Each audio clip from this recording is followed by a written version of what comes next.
In this episode of Ventureverse, we will take a deep dive into how one poor Chinese boy called Zhu Yuanzhang overthrew the Mongol Empire and rose to become one of history's most powerful men, as the creator of the Ming Dynasty. Zhu Yuanzhang was born in October 1328 in a small town near the Huai River, central China. During the Yuan era, where China was a part of the Mongol Empire, led by Genghis Khan's grandson Kublai Khan, one lost amongst the countless other peasant farmers growing in existence on rented land in 14th century China. The gloomy presence of poverty had cast a shadow over Zhu and his family from the year they were born. In fact, they were so poor that his parents had been forced to give up many of their children for adoption and arranged marriage, as they simply hadn't enough food to feed them all. Still, they toiled day in and day out, acquiring calloused feet and aching joints as they laboriously tended to their crops, praying that the land's harvest would allow them to see another day. In the summer of 1344, the heavens severed ties with them. The area in which Zhu's family lived was hit by drought, cutting the crop yield down by a huge margin. That was only the beginning of the problem, as the crops left soon got feasted upon by swarms of locusts, leaving the people of Th region with very little food. If that wasn't enough, a plague swept the land and killed off much of the already starving, destitute peasants.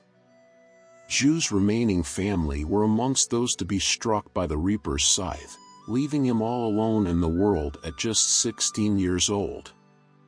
So, he sat, a penniless and starving teenager, surrounded by the decaying bodies of his parents and elder brother. Zhu pleaded with the landlord for a little land to bury his family. But his request was angrily rebuffed. With the help of a kindly neighbor though, he managed to get them wrapped in white cloth and buried in shallow graves next to his family home. Unable to sustain himself with farming and remembering that his father had promised him to a monastery, Zhu decided to keep that promise for him and set off for Longxing Temple. The food shortage affected everyone though, monasteries no exception. As a result, Huangjue Temple hadn't enough rations to support any new residents, so the monks decided to let Zhu as a travel yet again, by giving him a bamboo hat and an earthenware bowl, sending him out to wander throughout the vast lands of China in search of food. For the next few years, Zhu's mind was progressively opened up as he witnessed his motherland struggling along his journey. The Mongol violators had forcibly seized the land and installed themselves as the supreme leaders of the ancient, native culture. Part 2. Rise to Power. Eventually, Zhu Yuanzhang joined a group of rebels, where he displayed a natural talent for leadership, rising to become second in command. Soon he faced rivalry with bandit leader Zhang. They reconciled, through Zhu's marriage, with Qu's adopted daughter. In 1353, Zhu captured Chu district, expanding his influence. 2 years later when Zhang died, Zhu became the commander of the rebel army. His forces captured towns in eastern China, reaching the Yangtze Delta. Zhu encountered Confucian scholars. He learned Chinese language, history, and classics. Some of these scholars joined his movement and played a key role in political advising.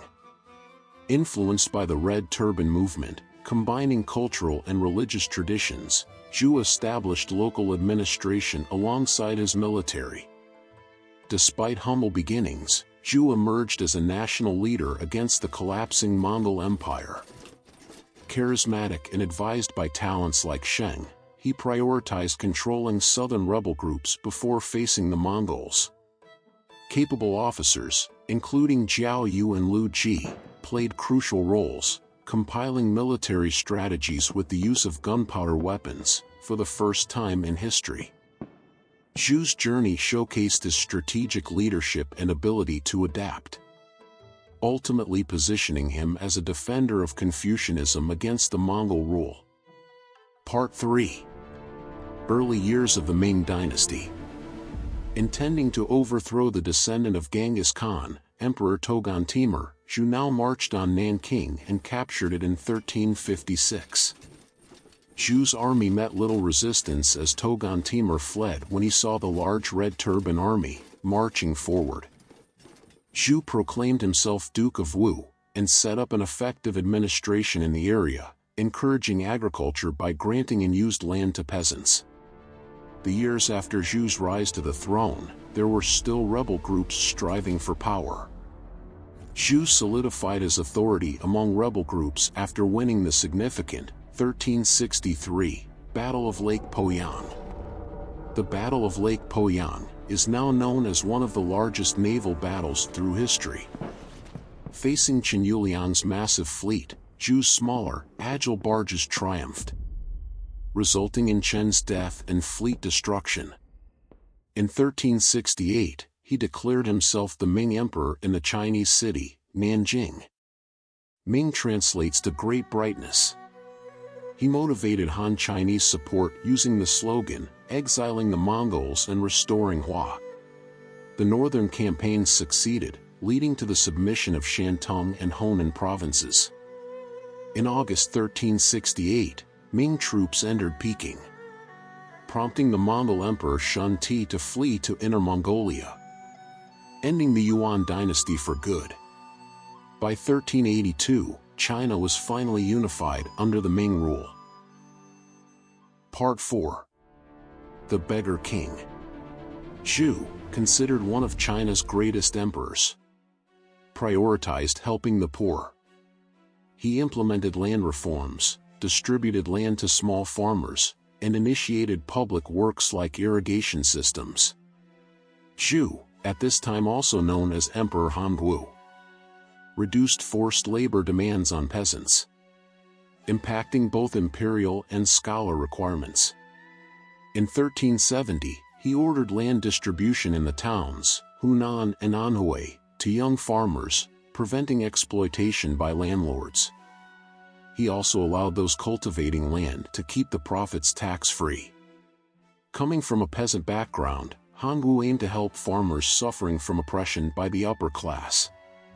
To avoid abuses, he introduced the yellow records and fish scale records systems, ensuring government income and protecting people's property rights.